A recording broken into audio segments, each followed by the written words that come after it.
the inspiration behind our project stemmed from a common theme that we noticed among ourselves, which likely applies to you guys as well, which was that each of us had an experience, either inside the clinic or outside, where we noticed a fundamental disconnect between a patient with diabetes or prediabetes and their ability either to initiate or maintain lifestyle choices that would help them better manage their diabetes at home.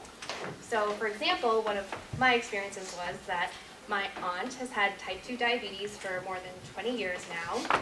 She is really good about going to all her doctor's appointments, but she still continues to do things like insist on taking us all out to dim sum, and then turning to us in the middle of dim sum and saying, oh, I can eat whatever I want now because I'm on insulin, so if I want to overeat, I'll just inject a little more insulin. So we started to think among ourselves about what we could realistically do to try and help bridge this gap. And what we came up with was establishing a recurring workshop where it would be structured yet flexible to the needs of the group, and would also serve as a source of support to add an extra layer of sustainability to the group. So when one is faced with a problem, it is vital to get as much information in order to make the best informed decision along the way.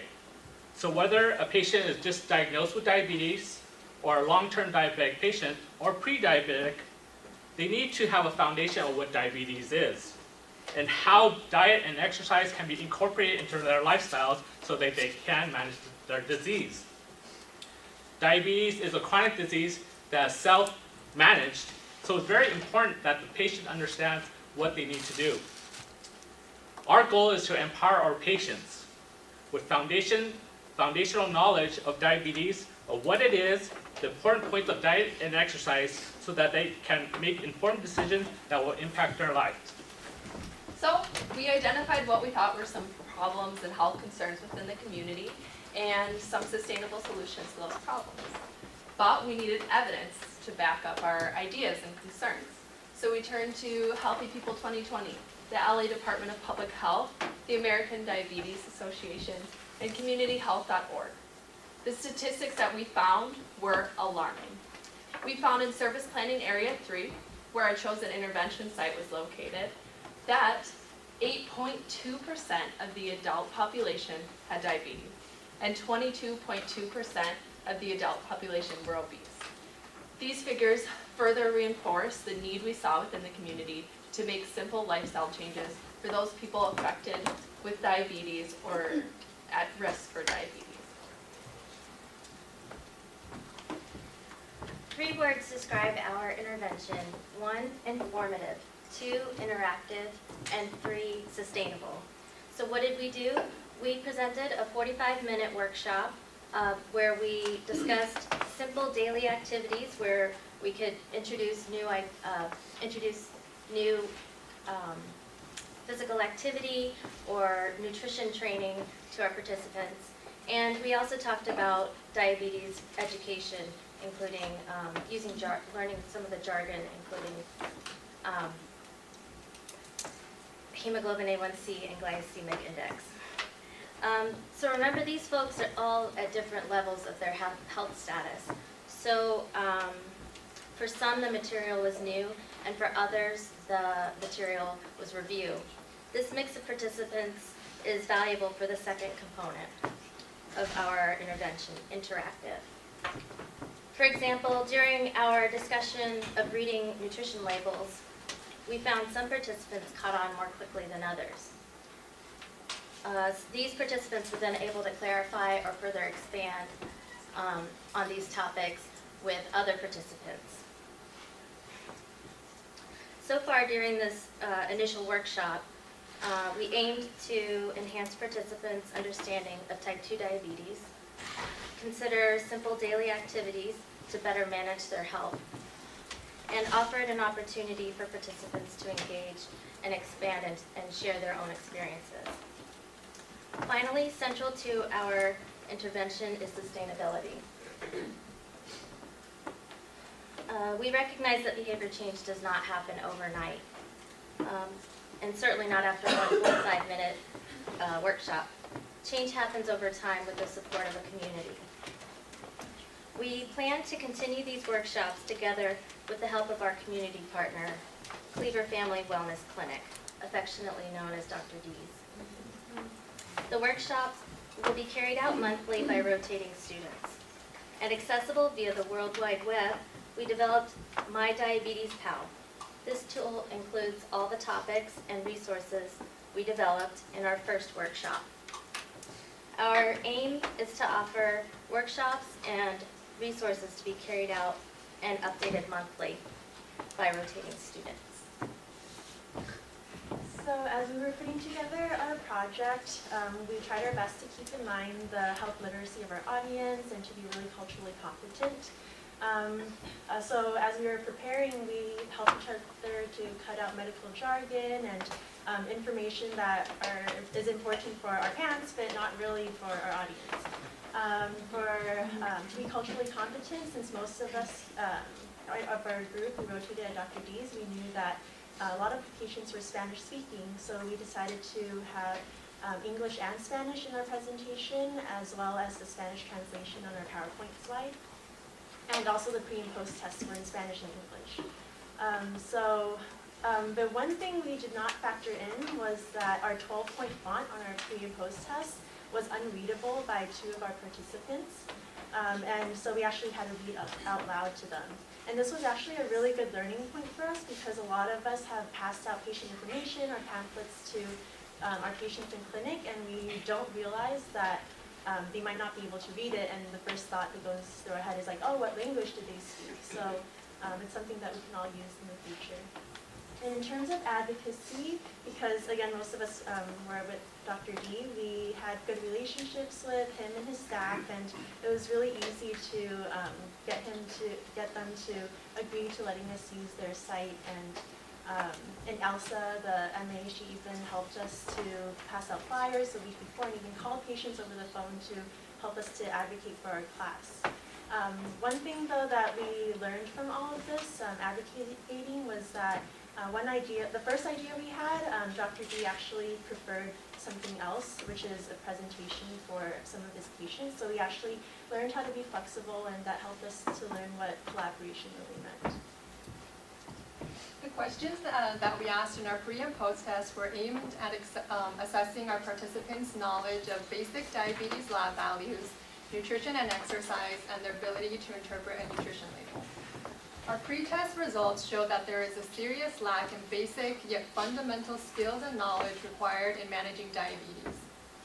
When assessing our participants' overall confidence in their ability to manage diabetes, there is a general trend leaning towards not confident, with some participants clearly indicating they don't know much about diabetes.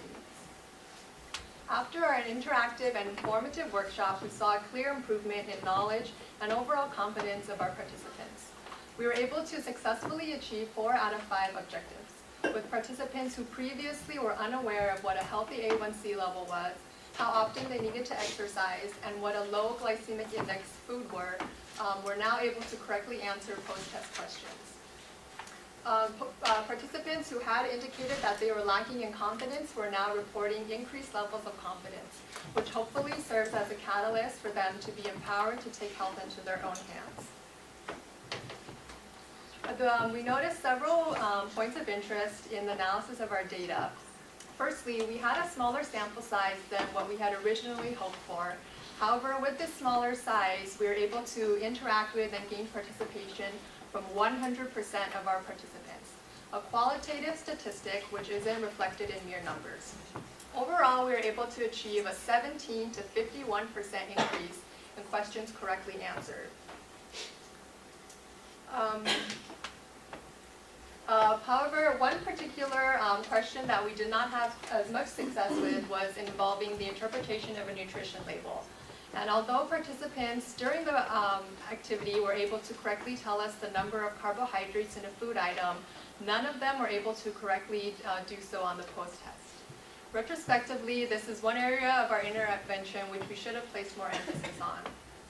And lastly, one particular participant who during the pre-test actually indicated that she had full confidence in her ability to manage diabetes actually reported a 2-point decrease in her confidence in the post-test.